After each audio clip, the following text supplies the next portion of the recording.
Okay, so last section we will look at is 5.4. We'll do part today. We're going to do part of it next time. And then we'll also do 5.5. That's on logarithms. That'll also be for next academic week. So first of all, the connection between logarithms and exponentials is they are inverses of each other. Just like multiplying and dividing would be called inverses. Because if you want to, say, double a number, but then you want to get it back to what you started with, you use the inverse operation of multiplication, which is division. Well, if I use the logarithm function on something, and I wanted to put it back the way it was, I could use the exponential function to undo it. So they undo each other.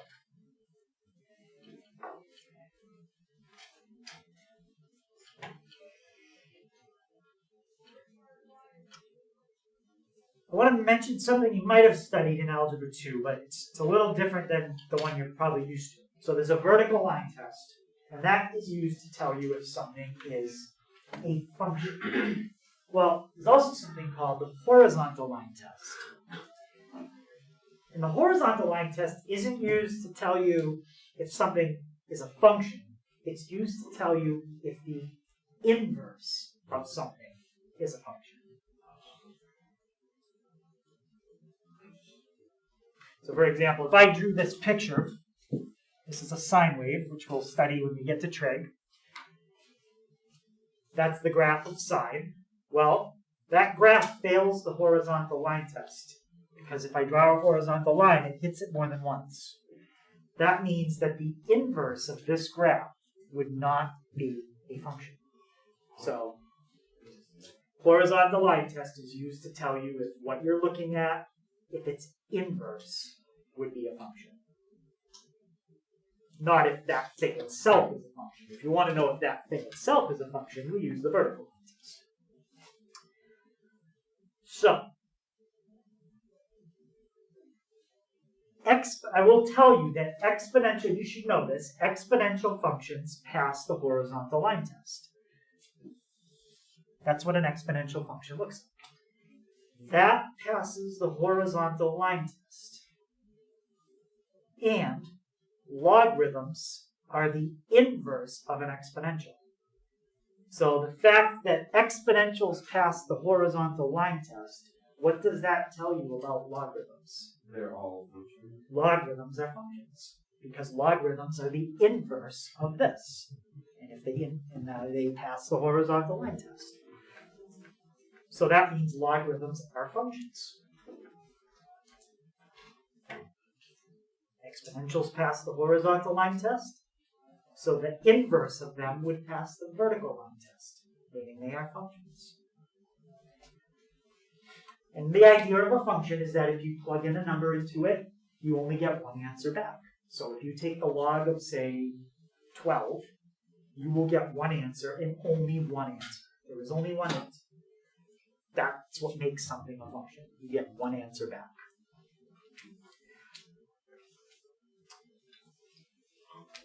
Any inverse function, not just logarithms and exponentials, but any inverse functions are mirror images of each other. Specifically, they are mirror images over a diagonal line, y equals x.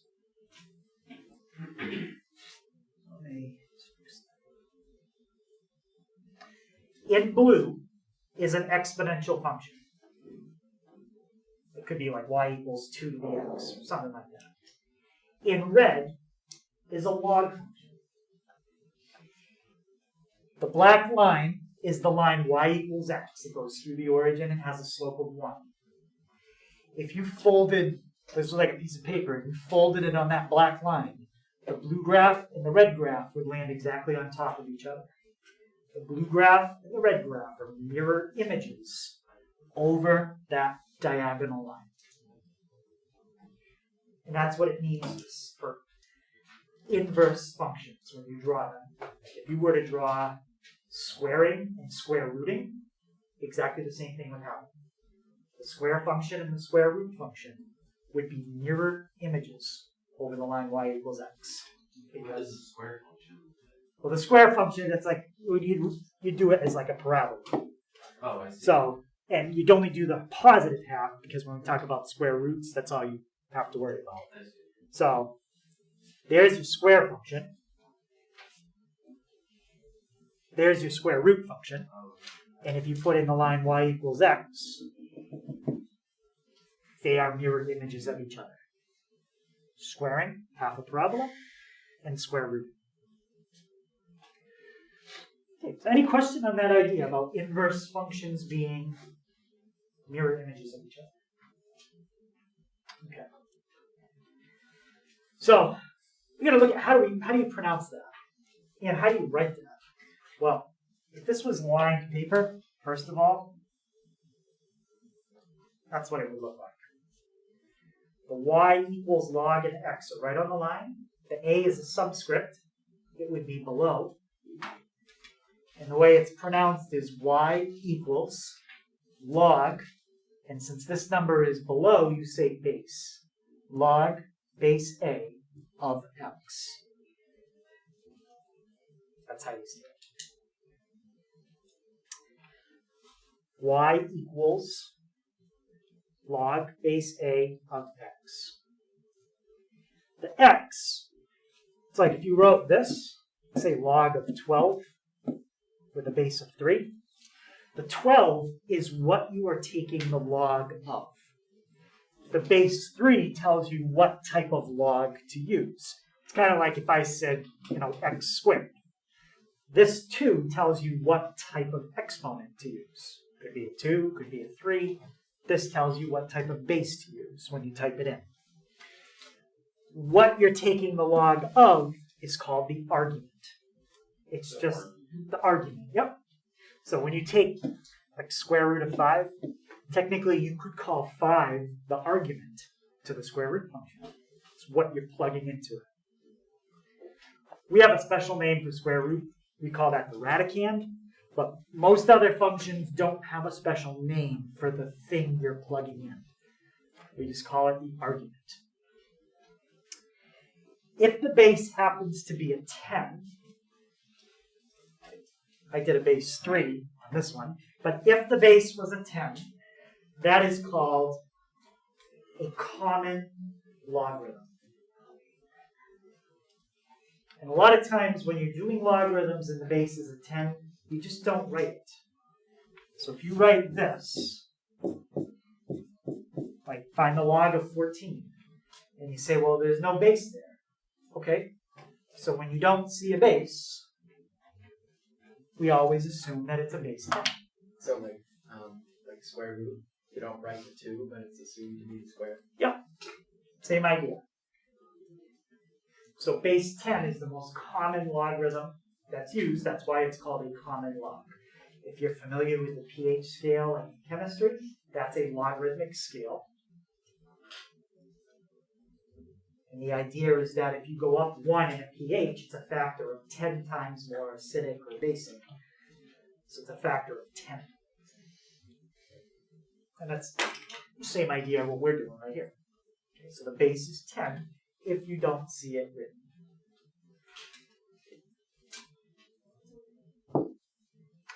There is one other special logarithm, and we talked about this number yesterday. If you have a log with a base of e, that is called a natural logarithm. Besides common log and natural log, there are no other special names. If you had a log with a base 2, we just say log base 2. Base 12, log base 12. Base 10 is called common log. Base e is called natural log. Now, it is true that base e is called natural log, but you never see natural log written that way. Whenever we write natural logarithm, if I wanted you to do a natural logarithm of 6, you wouldn't see this. Although that is correct, what you would see is this.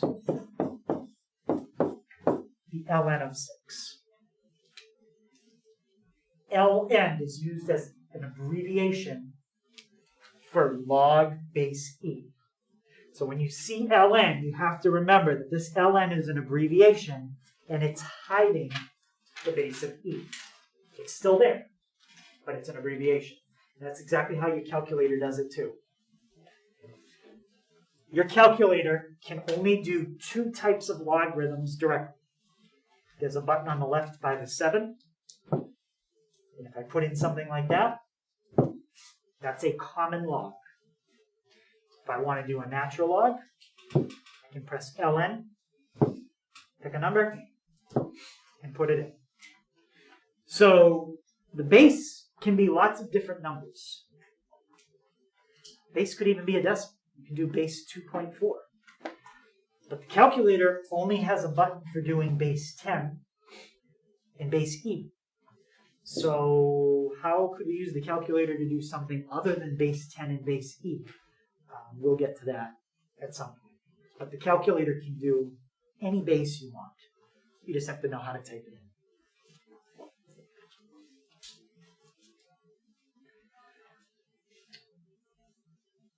So ln is a 2-letter abbreviation for log base e. So you get to write 2 letters instead of 4. Saves a little bit.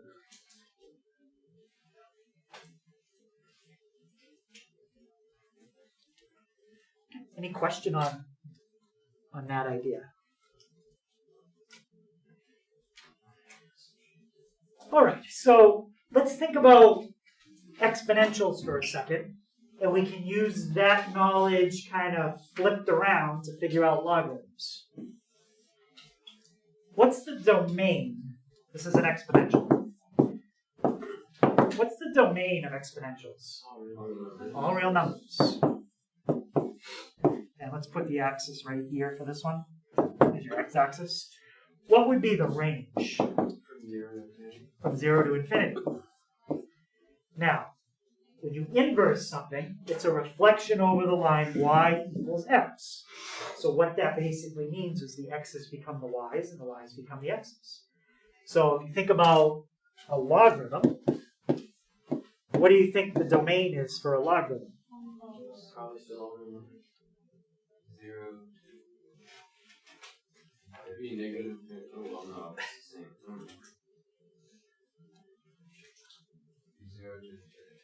0 to infinity. Right? What was the y values before are going to become the x values now. X's and y's are all going to switch. And the range would be what? All real numbers. So I think I have that on the next page. Is that what I wrote? Yeah. So the domain of logarithms is what the range was in exponentials. And the range of logarithms comes from the domain of exponentials. Everything switches with inverses. And if you go back and look at the picture I drew of the logarithm, look at the range. We're saying it goes up and down forever. Look at the picture. Yeah, the one in red does go up and down forever. It goes up very slowly. So remember how quickly exponentials went up? They go up very fast. Logarithms are the opposite. Exponentials go up really, really fast. Logarithms go up really, really slow. So like if you were to graph a log. Like how exponentials move like to the right really slow, but logs. Right, exponentials move to the right very, very, very slow, but logarithms go very fast. Everything is reversed. So if you look at a log function, let's pick a value that would be way out to the right, like 5,000. Oh, okay, I was going to say like 26. Yeah, no, way to the right. If you plug in an x value of 5,000, your y value is only 3.7. Jeez. So you went out 5,000 units to the right, and you only have gone up not even 4. If you take the log of like 999, oh, we type log. Log 999,999. Well, now you're at almost 6. So logarithms do keep going up, but they go up slow. Very slow.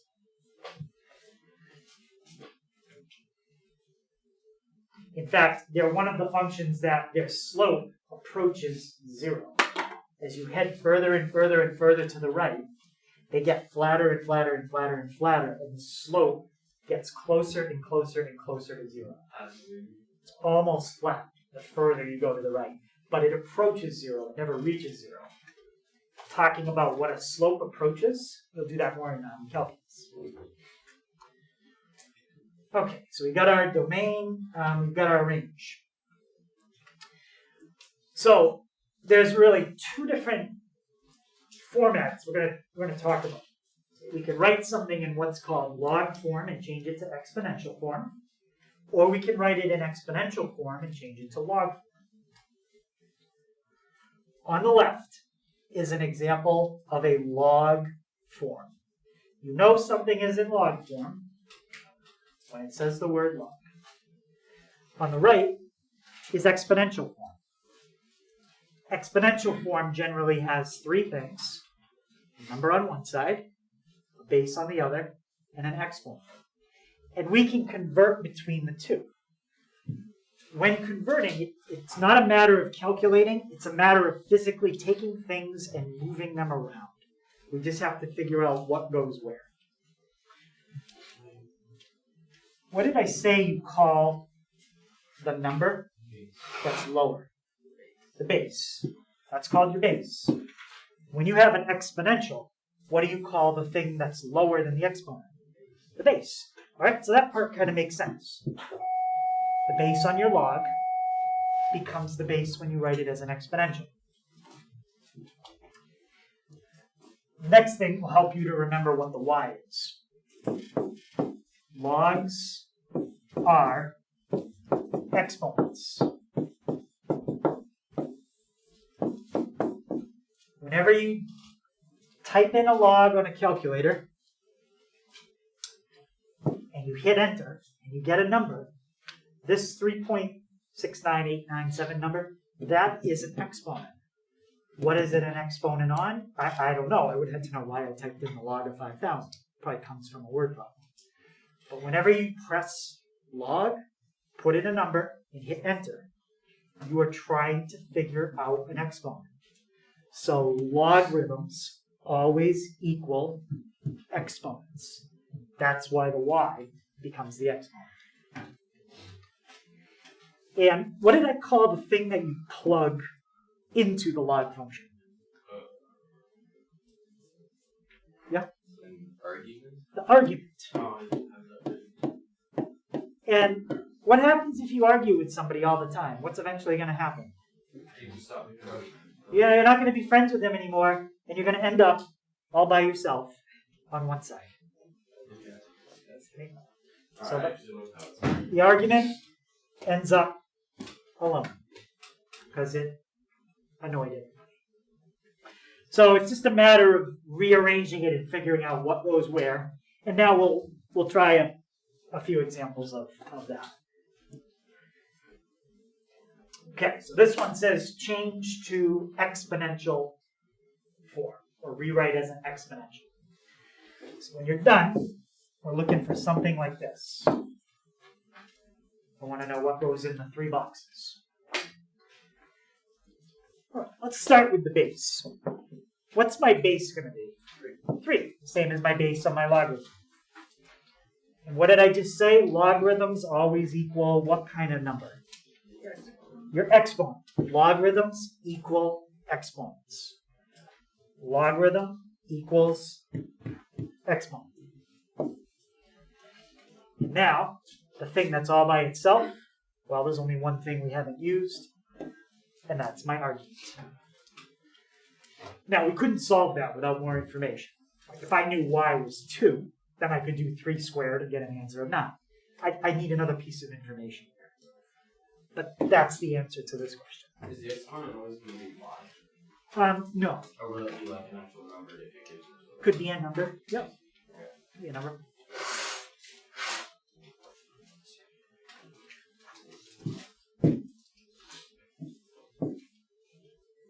Now it's not y.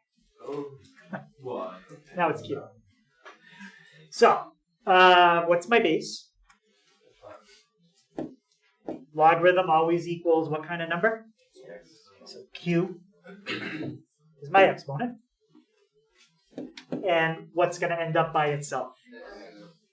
The argument. And remember, if this was lined paper, the q, the log, and the x should be right on the line. The 5 is a subscript. There are no exponents in what I just wrote in that box. That's an exponent now. X to the 8th power. Would then the 5 raised to the q equal 8 x raised to the 8? Yeah, you could write it as x to the 8th, and we'll talk about other things you could actually do with that as well. Yep. Okay, let's try it the other way. Change to a log expression. Well, what's the first thing you have to write down if you're going to write something as a log expression? Log. You need the word log. You're going to have 3 things. 1, 2, 3. I usually start with my base. My base is 1.2. And logarithm always equals what kind of number? Yes. And my exponent in this case? Logarithm equals the exponent. And what do we call this thing? The argument. Argument. And that was all by itself. Interesting. And that's how you change from exponential to log. Is there another one of those? Yep. One more. Let's try this one. Okay, changing to log form. First thing you want to write is log. What's my base? E. We just talked about that. We'll come back to that. Log base E. Logarithm always equals what? The exponent. What's my exponent? E. And what's my argument to the log function? 9. Now, when we mentioned log base E, we had an abbreviation for that. LN. So that is something, if I wanted, I really don't, but if I did, I could type in ln of 9 and get the answer 2.2. If you type in log e, does it still work on the calculator? If you know how to type it in, you could. I haven't shown you, but yes, it would. Yep. Oh, wait, yeah, I don't think I got to do this. So the answer to that problem is the ln of 9. Yes. Why is it ln instead of l? I don't know. Yeah, natural log, log natural. I don't know why they switch it. Yeah. Would we lose credit if we wrote log sub e instead of log base e instead of ln? You should write ln. Yeah, you really want to write ln.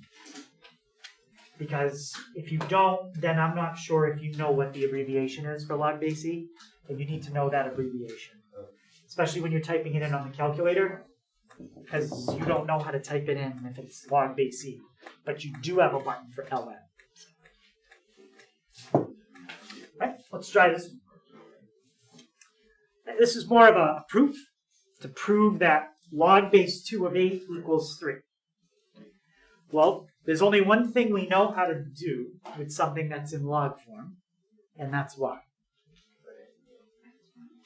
Put it into exponential form. What's my base? 2. What's my exponent? 3. No. Wait, hold on. Log? Guys, It doesn't. Are we missing a component?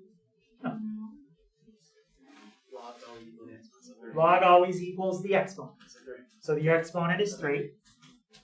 Oh, that's good. And the thing that ends up all by itself is the argument, which is 8. Is that true? Yeah.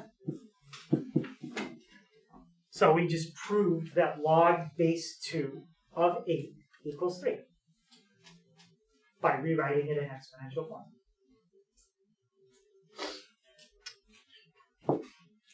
All right, let's try this one. So this one's not a proof. I didn't tell you the number on the other side. Now you have to figure out what this number is. So what do you think we should do with that?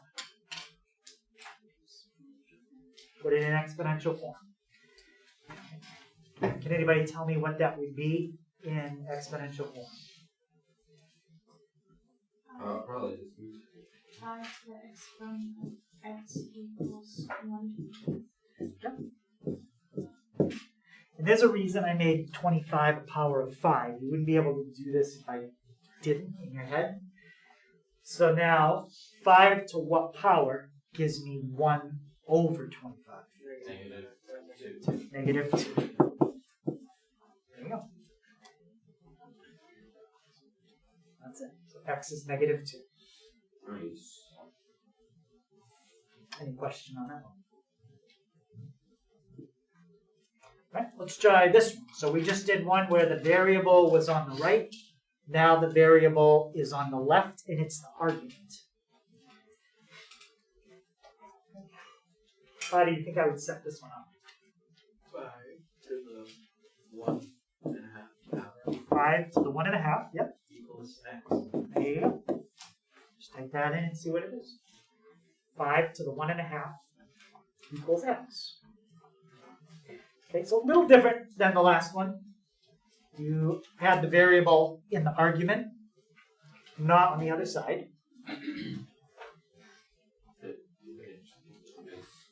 Let's try one now where the variable is in the base. So now we've tried the variable in every spot.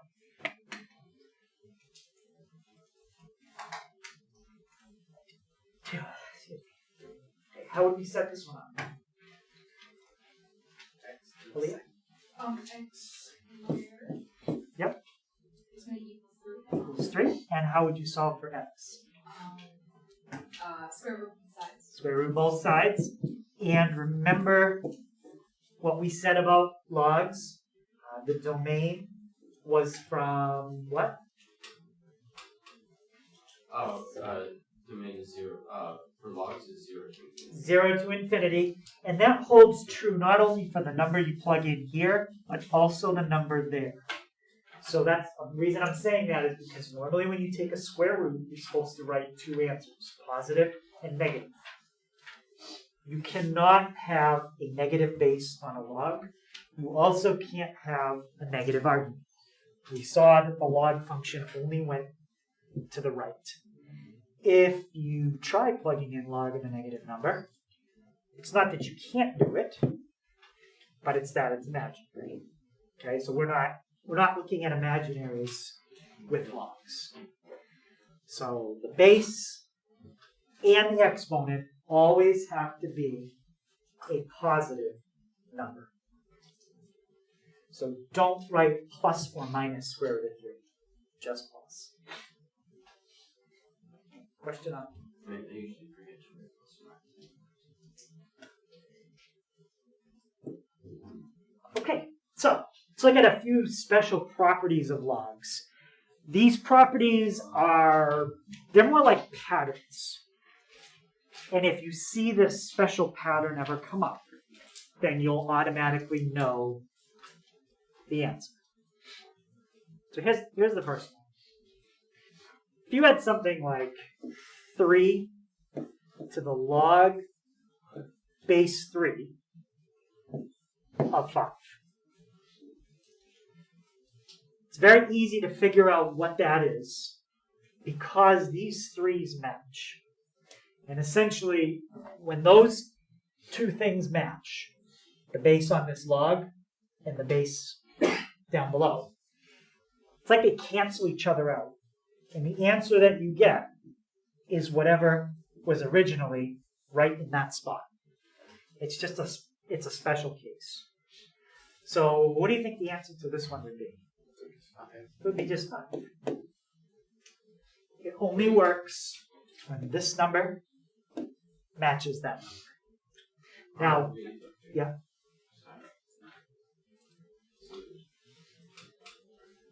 And I can show you very easily why it works. It's not just like some magic thing. If you look at this thing in red, Does that fit the pattern of a log problem or an exponential problem? Exponential. It's exponential. You have this, this, and that. Whenever you have that pattern, that's exponential. I don't care if you put a log up here. It still fits the pattern of an exponential. So let's change this to log form and see what happens. So when you change something that's exponential to log form, the first thing you write is what? Log. Out of these three boxes, 1, 2, and 3, which one is my base? 3. 3. That's lower than the exponent. 3 is my base. Okay. Logarithm always equals what kind of number? The exponent. Equals my exponent. Which box is my exponent there? 1, 2. Box 2. So log base A of x. And this is my argument, which is the thing that was all by itself. What was all by itself? Box 1. So what property 1 is really saying, using logarithms, is that something always equals itself. In geometry, you learn that as the reflexive property, but it's the same idea. Oh wait, so it's the same thing. It's the same. It's just saying the property as a logarithm, that something equals itself. Of course it is. That's always true. Just looks a little more confusing at first because you're not used to seeing the word log. This one's the same idea. If you have a problem that fits this pattern, the answer is whatever number was right there. Now, if we look at this one, we have log with a base A. Here's my argument, and here's what's on the other side. Is this equation, number 2, log form or exponential? That's log form. You've got a log of something equals something. So let's change it to exponential. What's my base? It's my base right there. A. And logarithm always equals what kind of number? That's my exponent. And what ends up all by itself because it annoyed everybody? A to the x. My argument. Oh, I see. That's my argument to the log function. So again, it's the same idea as rule 1, that something equals itself.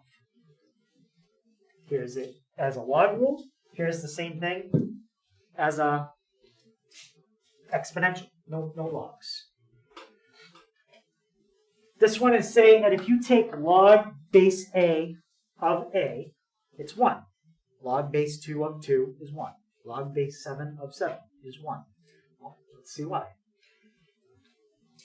Equation 3. Is that log form or exponential? Log form. Log form. We've got 3 things. 1, 2, 3. Let's call that box 1, box 2, box 3. What's my base? Box 1, right? That, just to be clear which one. So A is my base. Logarithm always equals what kind of number? The exponent, which is box 3. And what ends up by itself? The argument, box 2. This rule is saying that if you raise anything to the first power, you get the same thing back. Okay? Basic idea from Algebra 1. Anything to the first power is itself. How you'd see it in Algebra 1, how you could write it as a log. Okay, so again, it's not just a magic thing. It's based on something you already know. And this one. It says that if you take the logarithm of 1, the answer is always 0. Doesn't matter what the base is. What was my base in this one? A. Logarithm equals the exponent. And the only thing I have left that I didn't use is the 1. This says that anything to the 0 power is 1. Again, another basic idea from Algebra 1. Anything raised to the 0 power is 1. How you'd see it in algebra 1? How you write the same thing with a logarithm.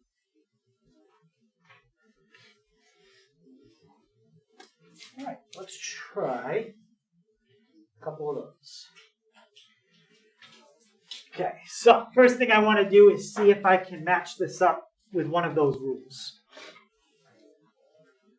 2 to the log base 2 of pi equals something. Does anybody see which rule it matches up with? The first one. And based on the first one, we know that the answer is whatever is sitting right there. So what's the answer to this one? Pi. There's no arithmetic, there's no calculation, it's just a pattern we look for. Which rule does that one match? That's the second one. This wouldn't work if this was like a 0.2 and this was a 0.3. Well, then we got to figure it out differently, which I could show you, but we're not right now. What's the answer to that one? -4. How about that one? ln of e to the kt.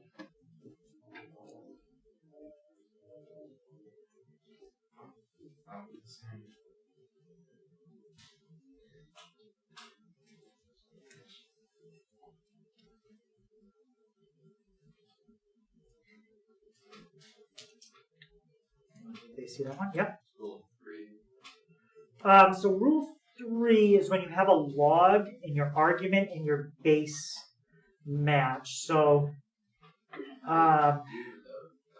Because the base is also e. okay, so let's write it that way. To use rule 3, you can't really have an exponent right there. And in our case, we have an exponent. But let's think about what you just said. What did you say that this could be written as? It's log e. Right? Log base e. Yeah, base.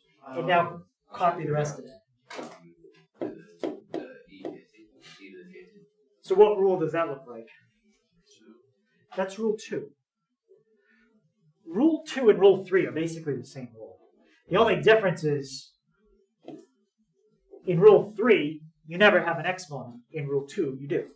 So the answer is always the exponent. But in rule 3, the exponent is a 1.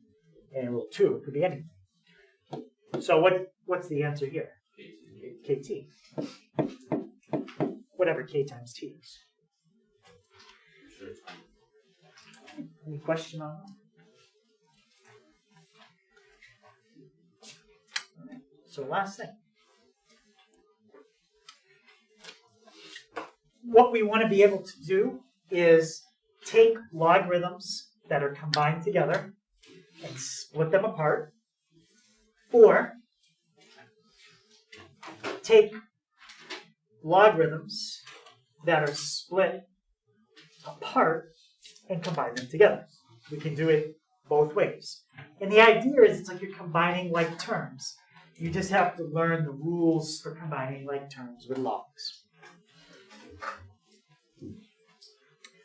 So one rule that you can use, and it works both ways, is if you had a logarithm of a product in the argument, you can split that product into 2 separate logarithms. When you split it into 2, the bases that you split it into is exactly the same as the base that it started with. The base never changes. The first argument is your first factor, and the second argument is your second factor. And if you had a third factor, you could do plus log base a of whatever letter was after that. So you can use this as many factors as you have here. You can split that into as many plus signs over here. Here's an example with numbers.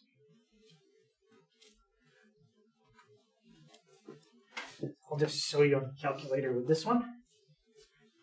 If you took the log of 4 times 5, which is just 20, you could just put in 20. Or you took the log of 4 plus the log of 5, you get exactly same thing. I just didn't close my parentheses, that's okay.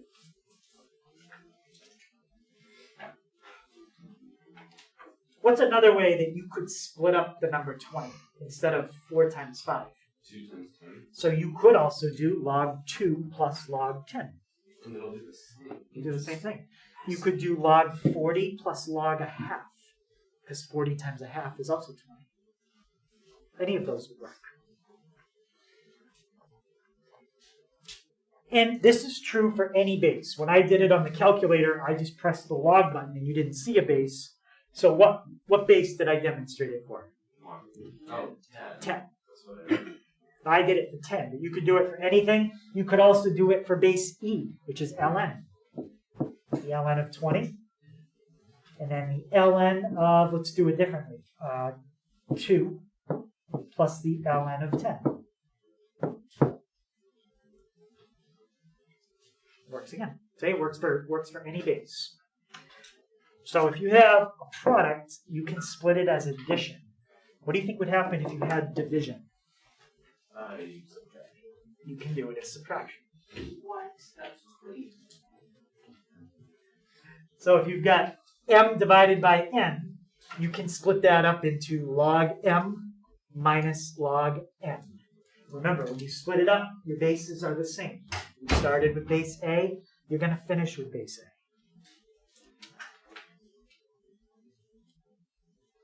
I'm not going to do that one with numbers, but you could try it and see if it works.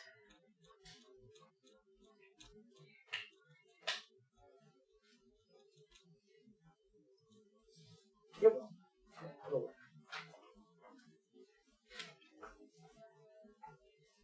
And now let's look at the third rule, but let me show you something first.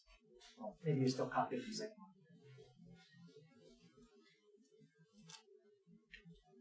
I'm going to kind of look at a special case of the first rule.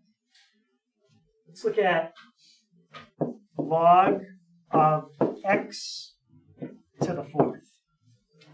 What does x to the fourth really mean? X times x times x. X times x times x times x. And if we apply the first rule that we learned to that, multiplication turns into what when we split it apart? It turns into addition. Should just be log x. So it would be the log of first factor, log of second factor, log of the third factor, log of the fourth factor. So what does that simplify to? You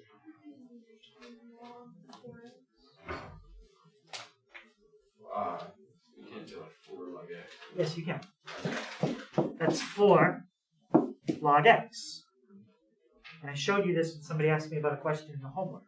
What happened to this exponent? Oh, in front. It just went in the front. So I told you there was a reason why you could just move exponents to the front of a logarithm.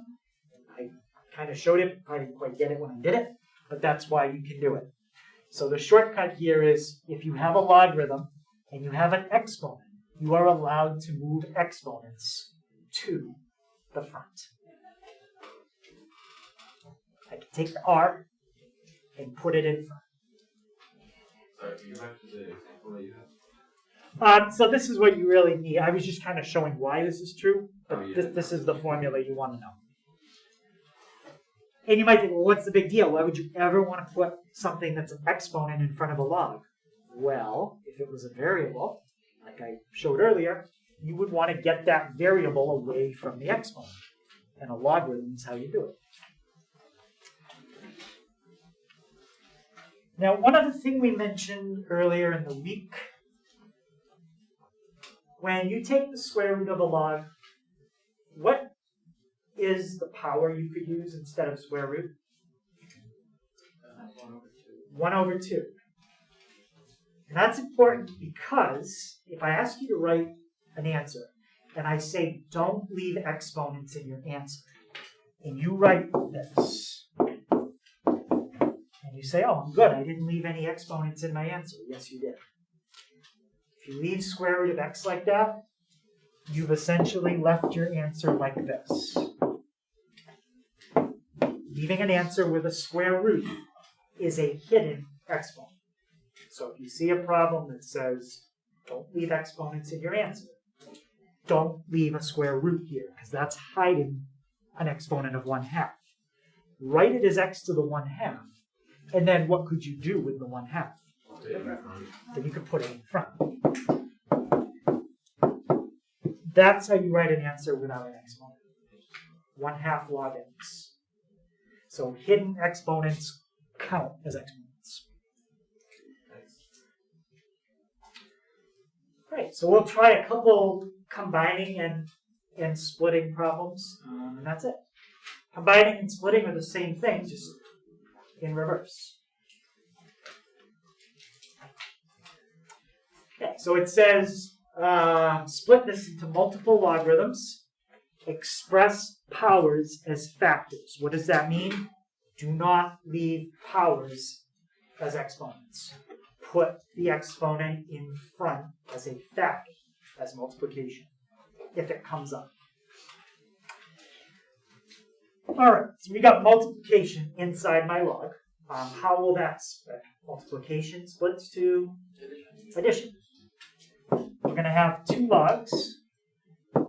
What would be the base on each one? Same as the original. My first argument, 3. My second argument, x. Oh, that would be 3x's. No, it's not x times x times x. That'd be x cubed. Yeah. This is 3x, not x cubed. Yeah. That's it. That's all you do. Right. Let's try this one. Log base 2 of 5 times r cubed. Multiplication again. So how is that going to split? Addition. We're going to have 2 things that we're adding, because we had 2 things we were multiplying. What's the base on each? 2. My first argument. And you don't have to simplify anything right away, but what's my second argument? It would be r cubed, but it's said not to leave powers in the exponent. So we're going to put 3 in front as a factor.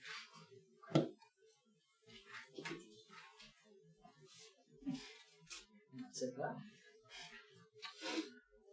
Okay, let's try this one. We've got division. So how's that going to split?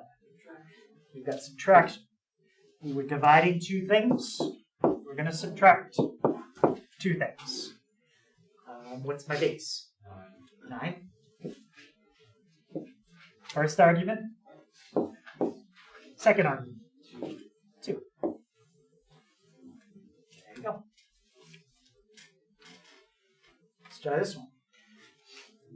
If it was a log base 9, you use log base 9s. If it was a log base 2, you use log base 2s. If it's an ln, you use ln. Don't change ln to log base e. Leave it as ln. Anyone think they could tell me the whole thing? 3 ln y minus ln b. There you go.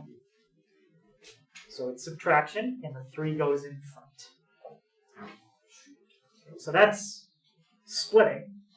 Now let's finish up with a couple combining. So it's exactly what we just did, but in reverse. So combine the following into a single logarithm.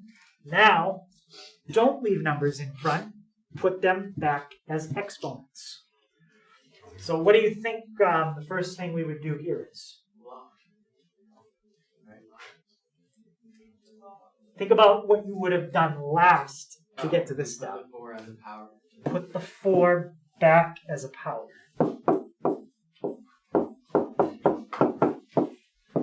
And 3 to the 4th power gives me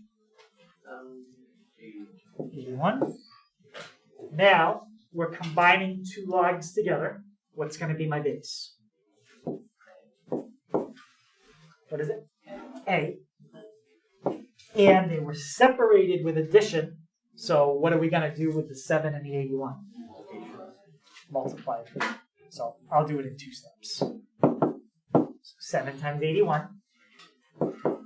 And that is 567. That's combining it back together. So we'll finish up with this one. I need to change that number though. Let's do 7. How do you know that?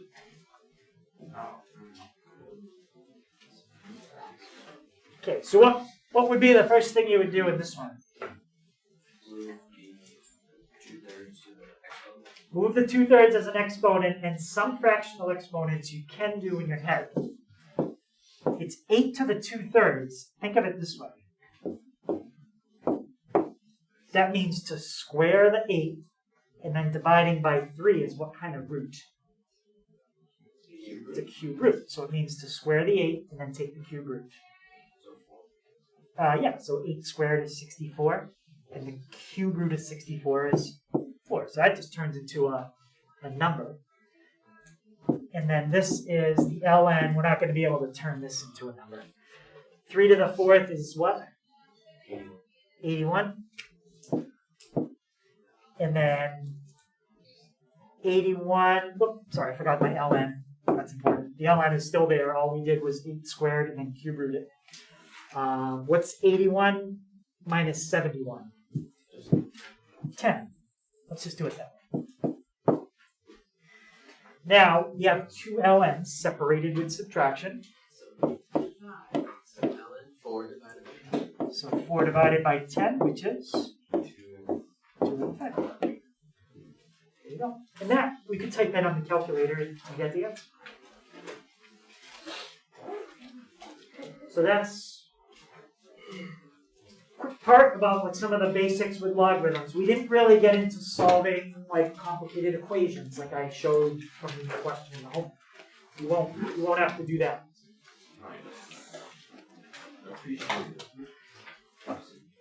Okay, so that's homework for tonight on page 292.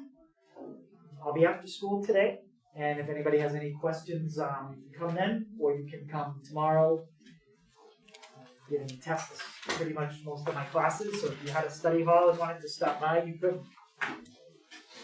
Just let me know.